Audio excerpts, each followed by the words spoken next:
మొట్టమొదటి విషయం, మనకి ఎప్పుడైనా జలుబు చేసినా, ముక్కు బాగా కారుతున్నా, ముక్కు బిగుస్తున్నా, ఫ్లూ లాంటి ఇన్ఫెక్షన్ వచ్చి ఇబ్బంది పడుతూ ఉన్నప్పుడు వెల్లుల్లిపాయ ఒక దివ్య ఔషధంలాగా పనికొస్తుందని చెప్పడం జరిగింది. సుమారుగా 2.5 గ్రాములు వెల్లుల్లిపాయని గనక మనం తీసుకుంటే అది ఫ్లూ తగ్గించడానికి బాగా పనికొస్తున్నదట.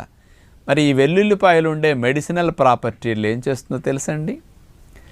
మన శరీరంలో రక్షక దళాల్లో టీ కణాలు, లింఫోసైట్స్లో టీ లింఫోసైట్స్ అంటాం కదా, ఈ T helper cells, T killer cells ఇట్లాంటివి ఉంటాయి. ఈ టీ కిల్లర్ సెల్స్ని బాగా ఈ వెల్లుల్లిపాయలో ఉండే మెడిసిన్ వెళ్ళి స్టిమ్యులేట్ చేస్తుందట.